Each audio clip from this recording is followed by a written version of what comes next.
Each year, hundreds of people are reported missing in our parks and forests. Most are eventually found, but there's a smaller category of cases that never get solved, including a few close to home. The I-Team's George Knapp is here with the story. George. It's not a revelation to say that people get lost out in the wilderness or in forest areas. We're talking about a different kind of mystery, though. Disappearances that are not caused by predator attacks or criminals hiding out there in the woods or just bad luck. A former cop has put together hundreds of case files regarding clusters of missing persons in national parks where the circumstances are flat out strange. But don't expect any answers from the Park Service. At the end of the night, I was staying in a motel off the government or off the Park Service land, and I get a knock on the door. The person who confided in law enforcement veteran David Paulides was a government employee who told one heck of a story about people who vanish in national parks, places like Yosemite, but also national forests, including the Toyabe, west of Las Vegas. In the years since the knock at the door, Paulides has scoured small-town newspaper archives and pestered federal agencies for records. He found so many cases of missing people that a planned book became two, filled with more than 400 cases of people who went into national parks but never came out. People disappear in the wilds all the time, and we're talking about something different. These were unusual things that don't make sense, that happen to cluster together in 3 to 4, sometimes as many as 20, 30 people missing at one location. The individual cases are strange enough, Paulides says, but stranger still were the reactions of federal agencies when he asked for public records. And when we FOIA'd them, we got a response back that they don't keep any lists of missing people. The response was not only no, but hell no, he says. So he began putting his own list together and discovered what appears to be nearly 30 clusters of disappearances in national parks and forests, cases which meet a narrow set of odd characteristics. The people who vanish often do so right under the noses of others, in many cases of kids, their parents' noses. Being parents and being responsible people, we understand there's no way my son or daughter wouldn't know the way back from being just down the road getting the ball. But it happens all the time. It happens all the time. The missing defy logic. They hike uphill, for instance, often steep climbs. Children as young as 2 or 3 are found a day or two later many miles away and over mountain ranges. Some kids are found in phenomenal distances away that would make no logical sense to any parent. Weird things happen to their clothing. The missing often shed their clothes right away, even in bad weather. Clothes are found sometimes neatly folded, but not the people. The ranger described to me, if you were standing straight up and you just had your shirt or just had your pants on and you melted directly into your pants, that's what it looked like to him. The pants were laying on the ground in a very neat pile. The missing defy normal search and rescue practices. Bodies are found in places that are all but inaccessible, or they're found in the open, in areas that were repeatedly searched earlier. Bloodhounds or other tracker dogs are often befuddled. If the dog can't find a scent, that's a red flag. If a dog, a canine dog, a trained dog, is put on the scent at the point last seen, and it lays down and it doesn't want to track anymore, red flag. And that happens more than you think. Nevada doesn't have a major cluster, but it has plenty of cases. Children who vanished around Lake Tahoe, in the center of the state near Tonopah, and at Mount Charleston. In 1966, 6-year-old Larry Jeffrey of Henderson disappeared while playing with his 2 brothers, setting off a massive 16-day search by as many as 1,000 men. Former Sheriff Ralph Lamb remembers it clearly. Walked away from camp. Never did hear from him, never did see him, never did find him. We had hundreds of people there working, almost shoulder to shoulder. There's no large predators per se. So we can't worry about mammals taking him. And he was in a fairly remote area where there's no vehicular access, so there's no car abduction. This boy just walked into oblivion. And in an age where you have aircraft up looking for the boy, you have 800 people scouring the mountain, You should be able to find him. That coupled with, if he was deceased, part of that ongoing effort is bringing in cadaver dogs. The odor coming off the body, they should have found that. They didn't. Other aspects of this mystery are even more bizarre, though difficult to explain in just a couple of minutes. Example, many of the vanished who are found alive are kids too young to speak, or kids who can't communicate because of disabilities. Some who are found alive say they can't remember what happened to them. In his books, David Paulides reports on why some obvious explanations simply don't apply here, but he stops short of giving his own theory or explanation. Paulides says he doesn't want to scare people away from visiting parks, but thinks people need to be made aware. A month ago, we asked the Park Service and the Forest Service for their lists of local missing persons cases. Still waiting. We have links and more information about all this stuff on our website. Check it out. Hundreds of thousands of people visit national parks each year, but you might not realize that a number of those people go missing. Yep, that's the focus of a brand new book. It's called Missing 411. Retired police officer David Paulides is here. He logged more than 7,000 hours to investigate the disappearances of 411 people from national parks. Good morning, David. Thanks for joining us. Appreciate it. Thank you. How are you? I'm doing great. So 7 years it took you to research all of this. And first thing I saw in this book we were looking at, and she read a good portion of it, I was able to skim it, the first thing that jumped out to me was clusters. What exactly does that mean when it comes to this book here? So during the research of finding missing people that disappeared in the rural areas of North America, including Canada, we found that there were 28 different clusters of missing people, geographical clusters, that were never talked about and never known before. And it was a highly unusual find on our part. Was it something it wasn't talked about because no one had ever really discovered the relationship between all of the disappearances, and you kind of found that there were these clusters that had something in common? There isn't a lot of statistical data or a lot of public data that's available on missing people, especially historical data that maybe goes back 100 years. And putting the pieces together to see that the clusters come together and there is historical significance to it is something you don't hear about. We didn't understand it when we started.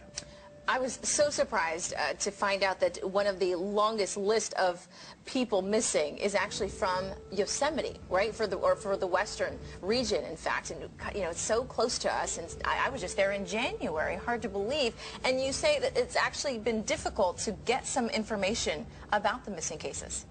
So when we started the project, we understood that the National Park System has a large law enforcement presence. And law enforcement is known to keeping a lot of data. Missing people, homicides, robbery, etc. Well, so we attempted to get information from them through the use of Freedom of Information Act. And we filed dozens of Freedom of Information Act requests for this data. We got information back that they didn't keep lists of missing people locally at Yosemite or at any other national park, and at a national level. And when we requested the data, the national parks came back and stated that they were going to charge us $34,000 for a list of missing people from Yosemite, and they wanted $1.4 million for a list of missing people nationally. And they stated that they just don't keep that data. That's kind of shocking because it would seem to me like it makes sense that a park, a national park of this size, would be probably the first place where people would go missing. You would need that information. But no, not so much. I think that they have the information. They don't want the public to know the information at this point. And we work with guys that are heads of large law enforcement departments in the United States.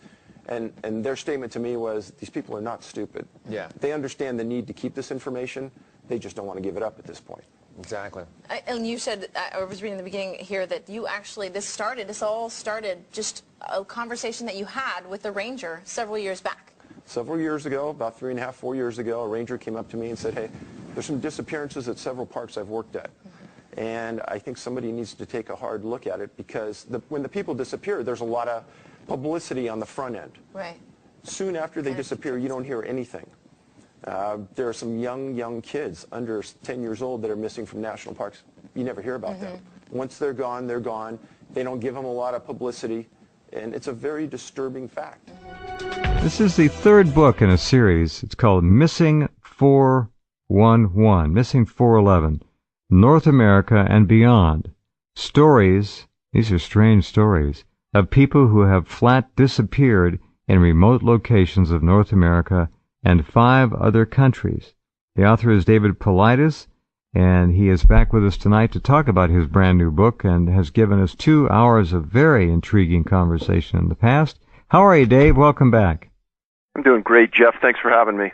Good. I noticed Whitley Strieber wrote the back cover endorsement for the book, he says, David has shined a light onto one of the greatest and most disturbing mysteries of our time, the simple and awful fact that people disappear, especially in our national parks, and little effort, if any, is made to find them, let alone inform the public about the danger.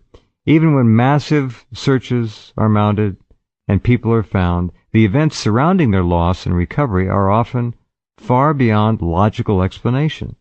This is the most comprehensive and expertly presented series of books on this subject ever written, and this latest volume, which includes stories from 5 countries, is sobering, chilling, and far too well researched to ignore. It is essential reading. Whitley Strieber.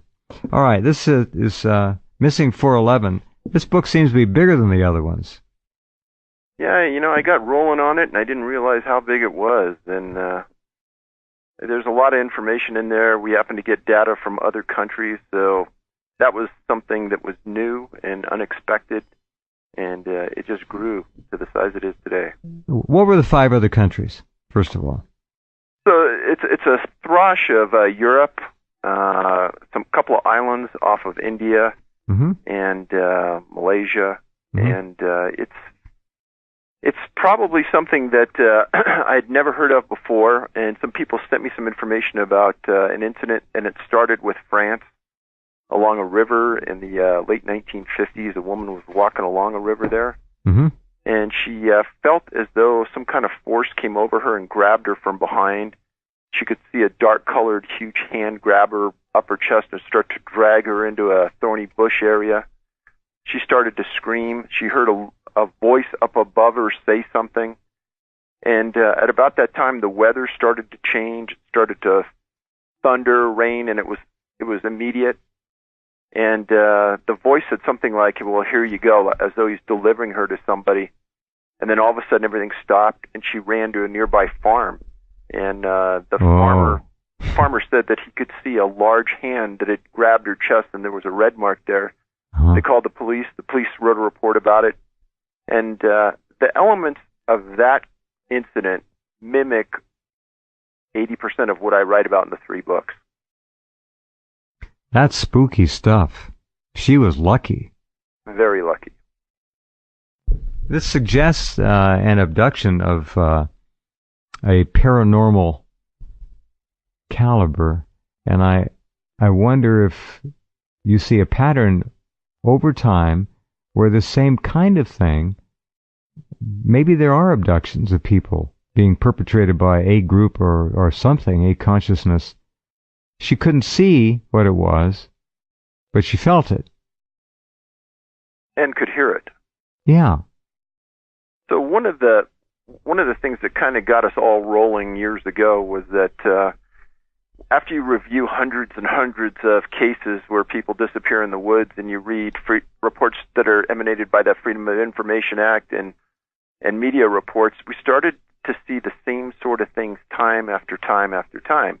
Namely, when a search is started, canines won't track or can't find a track. Sometimes I remember that from our other visits, yeah. Exactly. Sometimes you bring the canine to the scene and they'll just lay down, or they'll walk in circles and lay down. A lot of times after the person disappears, there's a bad weather-related event that impugns the progress of the search team. All of these are rural, and we eliminate all possibility if it's a drowning or a possible suicide or it's a possible animal attack. Dogs are involved in a lot of these cases, meaning that people disappear with their dogs. An abnormal amount of these cases involve disabled people. It seems that many times when you get to the 7th to 8th day and law enforcement can't find the people, in almost every one of these cases, they start talking about kidnapping or abduction.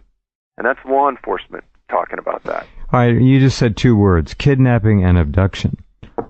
What's the difference in those 2 words to you, Dave? I don't really know if there is one. I think they're somewhat synonymous. I think with kidnapping, people tend to think there's some reward at the end of the tunnel. And whereas an abduction, there might not be any reward that's ever generated. But the differences are subtle. Got it. Okay. Well, abduction, of course, has that other connotation that suggests an off-planet abduction. And we don't know about that either. I guess what we have to say here is that there are so many different kinds of things that have happened to people. It's almost impossible to rule anything out. Well, sometimes I like to deviate actually away from what I write and refer to what others have written in kind of support of what our theories are. Yeah.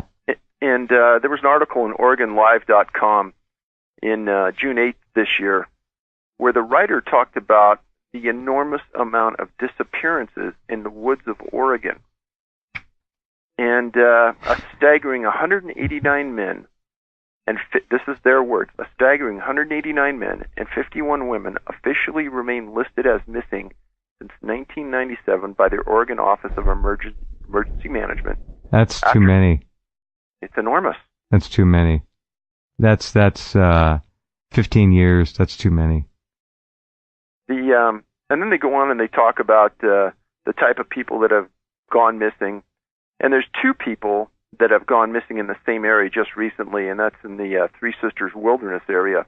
That's by Bend, Oregon. Right. And there's one of the guy's moms, a woman named Cynthia Boucher, 66 from Vancouver, said there is a mystery here. Both Jake and Professor Daming Zhu were experienced hikers on wilderness trails. Mm-hmm. Two grown men can't simply disappear from the mountain 5 years apart. No. I don't know where you are on we know where Whitley is on the whole UFO thing, but is it on the table with you that some of these disappearances might be chalked up to ET abductions? We do know cattle mutilations have occurred, northern hemisphere, southern hemisphere, not just cows, llamas, pigs, sheep, horses, people. They've all been mutilated in the same fashion. It's if we are being watched. Biological work is being done in a fatal, terminal way on many kinds of life forms on this planet. And abductions could be in there too, couldn't they? So people who have followed the books and followed my interviews, I don't discount anything and I don't point a finger at anything. That's right. Now, you've been extremely professional about this whole thing. It'd be very easy for you to go in one direction or another, but you will not do that. But I should tell people that it's been almost 4.5 years now since we started, and since I was first on your show. And you're kidding me. It's been a long time. Oh, jeez. And one of the things I think that you get when you're in our position is you get a lot of emails from people who have a lot of theories. Yeah. And I could tell you that we've had probably 10 term paper length responses as to what's happening here. And no kidding. Well, there's another book. Oh, well, I mean, it's staggering what the amount of has been generated by people on this. And I think all the people are passionate. All of them are informed. And I think that we all go to that place in our mind that we know the most about. If you know the most about UFOs, maybe you go there. If there's another crypto topic, maybe you go there. And if you're a conspiracy believer and you think that the government might be taking us, maybe you go in that area. Then you got the satanic cult abductions as well. That's another one. Absolutely. Yeah. But I think that it's hard to pin one culprit in these because they're so vast. And right now we've identified 34 clusters of these missing people in the U.S. and Canada. 34. Now remember what I just said. In 15 years, approximately, 230 people, 50-some men and 100 and, what'd you say? I forget the rest. 189 men. 189 men. Women. Okay. That's 240 people in 15 years have flat vanished from the Oregon wilderness or hiking trails or national parks. Now, as David and I have talked about in the past, the National Park Service is, shall we say, reticent to talk about this stuff, to put it mildly. We'll discuss a little bit about that as we continue. The book is called Missing 411, and I would urge all of you to read it. It is, especially if you go to national parks. I don't want you to be scared and not go, but you need to have this knowledge before you go. Stories, strange stories, of people, just normal folks, who have disappeared instantly in remote locations of North America and 5 other countries as well. So So the people who haven't heard me before, I'll kind of give you the Reader's Digest version of how we got started. Is years ago I was in a national park doing some peripheral research, and went home, or actually went back to my hotel at the end of the night, got a knock on the door, a couple people standing there. They said they knew who I was, they were watching me in the park, and they knew my work, and they had read some of my other books, and they said that they had a story to tell, and they thought that someone ought to look into it. Mm-hmm.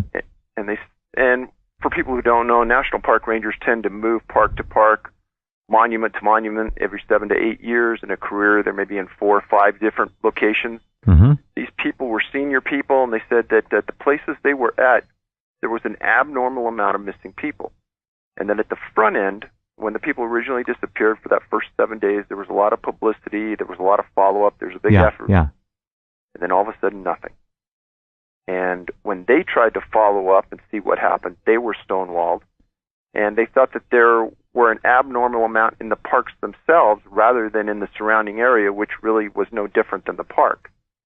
And they said that somebody ought to look into it, somebody with some law enforcement background. So they gave me the info. I drove out of the park. I called some law enforcement people right away, and I said, hey, can you see if there's a lot of people missing from these areas? They called me back in an hour and said, wow, there's something here. Went back home, filed a series of Freedom of Information Act requests against the National Park Service, specifically asking them for a list of the missing people from their system, 189 different parks and monuments, and then a specific list of the missing people from Yosemite National Park. And within about 2 weeks, I got a response that there are no lists of any missing people in the Park Service, either individually or cumulatively, and they were sorry that they couldn't fulfill my request. Did you laugh, or were you just disgusted?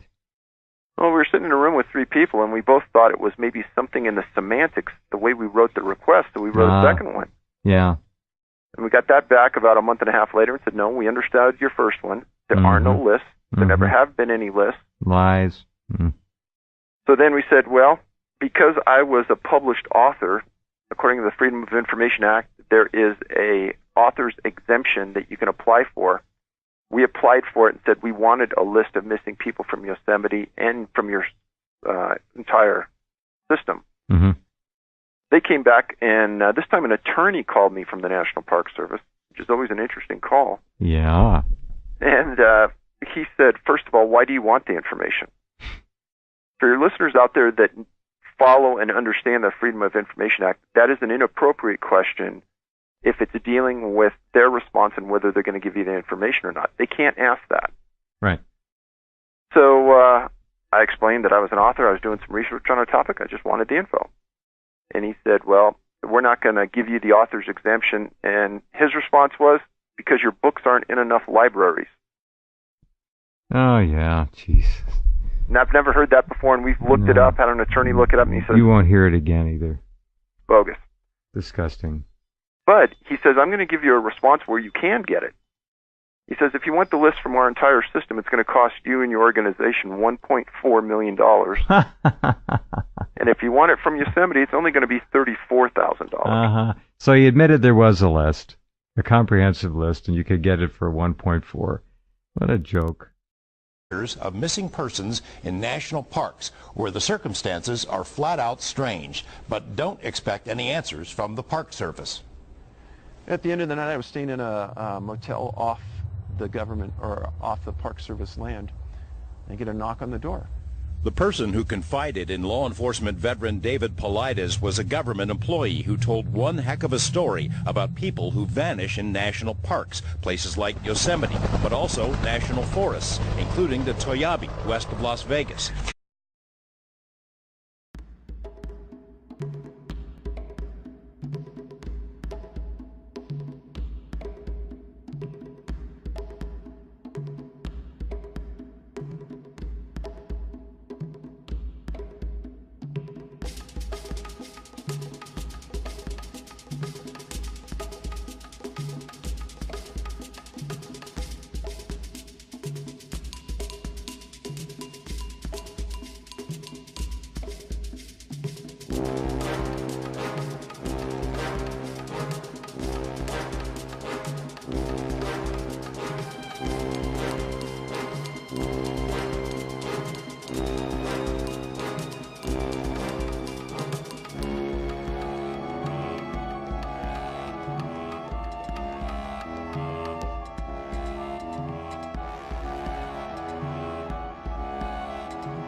Each year, hundreds of people are reported missing in our parks and forests. Most are eventually found, but there's a smaller category of cases that never get solved, including a few close to home.